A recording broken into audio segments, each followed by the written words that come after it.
Brother and sister, బయట సైనికులని పెట్టినారు, పెద్ద రాయిని పెట్టినారు, యేసు ప్రభు బయటికి రావద్దు అని. ఓ బ్రదర్ అండ్ సిస్టర్, కానీ మన యేసయ్య 3 రోజులు ఆయన చెప్పిన ప్రకారంగా తిరిగి లేచినాడు. సమాధిని జయించి బయటికి వచ్చేసినారు. ఆ పెద్ద రాయి కూడా ఏం ఆపలేకపోయింది యేసు ప్రభుని. బయట ఉన్న సైనికులు కూడా యేసు ప్రభుని ఆపలేకపోయినారు. ఓ బ్రదర్ అండ్ సిస్టర్, ఈ విషయానికి సాక్షులు ఎవరు అంటే బయట ఉన్న సైనికులే సాక్షులు.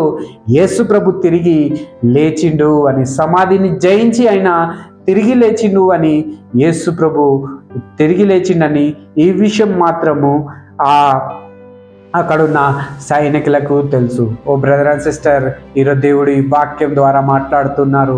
అప్పుడు స్త్రీలు వచ్చినారు యేసు ప్రభు సమాధి దగ్గర యేసు ప్రభుని చూడనికి. కానీ చూస్తే అక్కడ సమాధి ఖాళీ ఉంది, ఏం లేదు. దూత చెప్తుంది, మీరు ఎక్కడ వెతుకుతున్నారు ఆయనని? ఈ సమాధిలో ఆయన ఇక్కడ లేడు, ఈ సమాధి ఖాళీ అయిపోయింది, ఆయన తిరిగి ఎప్పుడో లేచేసినారు అని. వెళ్ళి శిష్యులకు అందరికీ చెప్పేయండి, ఆయన తిరిగి లేచినాడు అని. ఓ బ్రదర్ అండ్ సిస్టర్, దేవుడు ఈరోజు ఈ వాక్యం ద్వారా మనతో మాట్లాడుతూ ఉన్నారు. ఆ సైనికులకు కూడా తెలిసింది యేసు ప్రభు తిరిగి లేచిండు అని. వెంటనే వాళ్ళు పరిగెత్తుకొని పోయి ప్రధాన యాజకుల దగ్గరికి వెళ్ళినారు. ప్రధాన యాజకుల దగ్గర పోయి చెప్పేసినారు వాళ్ళు, యేసు ప్రభు తిరిగి లేచేసినాడు, యేసు ప్రభు తిరిగి లేచినాడు, రండి, యేసు ప్రభు తిరిగి లేచేసినాడు, సమాధిని జయించినారు అని.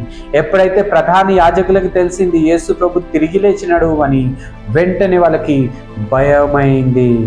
వెంటనే భయం ఎందుకు అయింది అంటే వాళ్ళు దేవుని కుమారుణ్ణి సిలువేసేసినారు. ఈ విషయం ఇప్పుడు అందరికీ తెలిస్తే వాళ్ళందరూ రాళ్ళతో కొట్టి చంపేస్తారు అని భయపడ్డారు వాళ్ళు ప్రధాన యాజకులు. అందుకే ప్రధాన యాజకులు అంత భయపడినారు అని, ఎవరైతే సైనికులు చూసినారు యేసు ప్రభుని తిరిగి లేచినాడు అని, వాళ్ళకి ఏం చేసినారు? వెండిని, బంగారంని, డబ్బుని ఇచ్చి వాళ్ళని కొనుక్కున్నారు. ఆ సైనికులని కొనుక్కొని వాళ్ళకి ఏం చెప్పినారు అంటే, బయట ఎవరికి చెప్పొద్దు మీరు, యేసయ్య తిరిగి లేచిండు అని. ఓ బ్రదర్ అండ్ సిస్టర్, అందుకే యూదులకి ఇంతవరకు తెలియలేకపోయింది రక్షకుడు ఈ లోకానికి వచ్చిండు, 3వ దినం సమాధిని గెలిచి బయటికి వచ్చేసిండు అని. యూదులకి ఇంతవరకు తెలియదు యేసయ్యనే రక్షకుడు అని.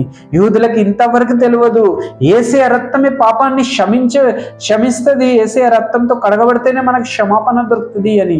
యూదులకి ఇంతవరకు తెలియదు ఆయన నమ్ముకుంటే నిత్య జీవితానికి వారసుడు అవుతాము అని.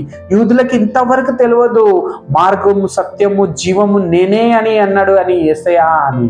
ఓ బ్రదర్ అండ్ సిస్టర్, యూదులకి ఇంకా తెలియదు ఆయననే రక్షకుడు అని. కానీ వాళ్ళకి తెలియలేకపోయింది. కానీ ఆ విషయము నీకు నాకు తెలిసింది, అన్యులకు తెలిసింది, ఆయననే లోక రక్షకుడు అని. ఓ బ్రదర్ అండ్ సిస్టర్, దేవుడు ఈరోజు ఈ వాక్యం ద్వారా మనతో మాట్లాడుతున్నాడు. ఎంత గొప్ప దేవుడు మన దేవుడు, ఎంత మంచి దేవుడు మన దేవుడు. ఆయన ఏర్పరచుకున్న పిల్లల దగ్గర నుంచి దాచిపెట్టి ఆ విషయాన్ని మన దగ్గర తీసుకొని వచ్చిండు, నేనే రక్షకుడిని అని.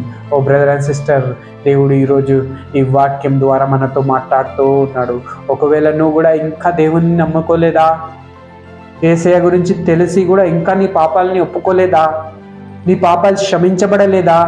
అయితే ఈరోజు దేవుడు ఈ అవకాశం ఇస్తున్నాడు. జస్ట్ చిన్న ప్రార్థన, ప్రభువా నన్ను క్షమించు, నీ రక్తంతో కడుగు అని ఒక్క ప్రార్థన చేస్తే యేసయ్య క్షమించేస్తాడు, నిత్య జీవితానికి వారసుడు చేస్తాడు. జస్ట్ చేయాల్సిందేంది? క్షమాపణ అడగాల. ఓ బ్రదర్ అండ్ సిస్టర్, ఒకవేళ ఆలోచించండి, ఆ రోజు రాత్రి యూదులకి అందరికీ తెలిసిపోయి ఉంటే యేసు ప్రభువే రక్షకుడు తిరిగి సమాధిని జయించి లేచినాడు అని తెలిసి ఉంటే ఈరోజు నీకు నాకు కూడా ఈ రక్షణ ఉండకపోతుండే.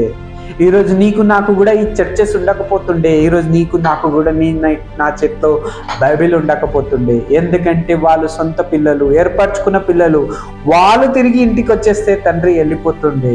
కానీ తండ్రి మన యేసయ్య వాళ్ళ దగ్గర నుంచి ఇంతవరకు కప్పిపెట్టిండు అంటే ఎందుకు అంటే నీ కోసం, నా కోసం. వాక్యం చెప్తుంది, దేవుడు ఈ లోకంని ఎంతో ప్రేమించి ఆయన ప్రియ కుమారుణ్ణి పంపించిండు.